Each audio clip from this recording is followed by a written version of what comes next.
One day I was walking down Hope Street in Bristol, Rhode Island, on a beautiful fall afternoon. A man walking toward me stopped, stared at me, and said, São Miguel? I replied, Si. He then spoke rapidly in Portuguese. I didn't know enough Portuguese to have a conversation with him, so I replied, No falamos português. This made me frustrated and sad because I would like to have spoken with him. I wanted to know what he saw in me that made him think he knew me. I remember driving to my mother's house and running in the door saying, Mom, this man stopped me on the street and said, São Miguel. Do you think we're related? Do you think if I went to São Miguel, someone might recognize me and own me? The story that I want to tell is my search for my roots.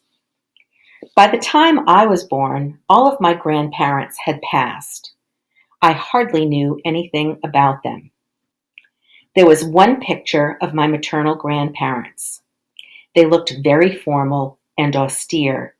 A photo done in black and white. Their corsages painted onto the photograph. Who were these people?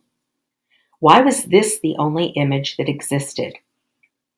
All I knew was that they had come from an island in the Azores, São Miguel. When I was a child, this not knowing didn't really bother me. I didn't embrace my Portuguese heritage.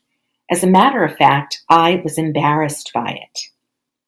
At that time, Portuguese people were referred to as greenhorns, and I didn't want to be someone that people snickered at.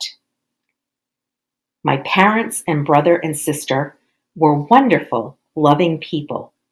My aunts and uncles completed the circle. They were my world, and I was content with it. Every now and then, though, I did wonder who these people, my grandparents, were, and what they were really like.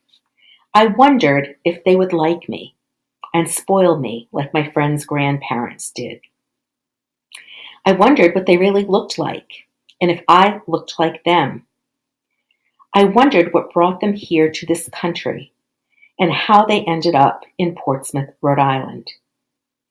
Did they come through Ellis Island or some other port?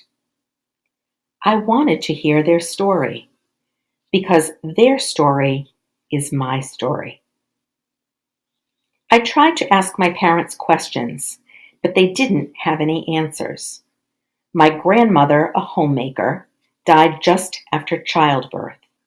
My mother was 9 years old. My grandfather, a farmer who tilled the soil for a living, died when she was 13.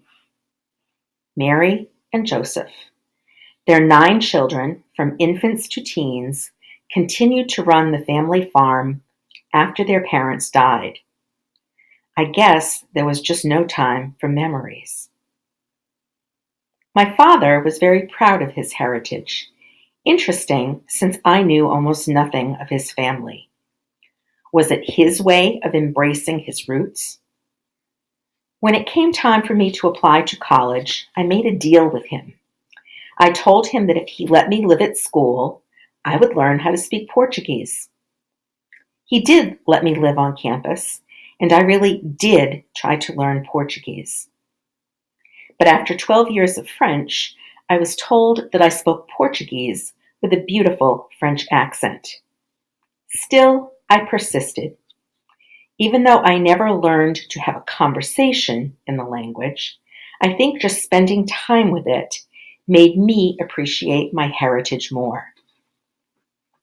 One Sunday when I was home from school, I did get some answers from my dad.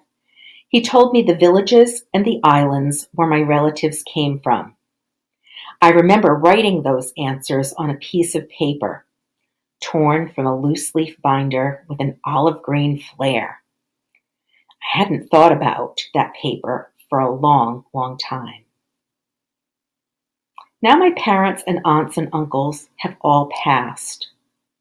All those who might know the story, who were what Christina Baldwin calls the keepers of the flame, are gone. Trips to the cemetery to gather dates and to the newspaper to find obituaries gleaned little. In this time of Ancestry.com, all I know is that my grandparents' names were Joseph and Mary, and they came from San Miguel. Talk about trying to find a needle in a haystack. Still, I want to know where I came from. I want to know my history. I want to find my roots. Not too long ago, I found that paper with the olive green ink listing my heritage, and I made a decision. I am going to go to San Miguel to see what I can find.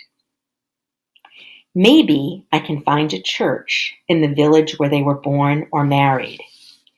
Maybe I will walk down a street and someone will stop and own me. Maybe I can find my roots.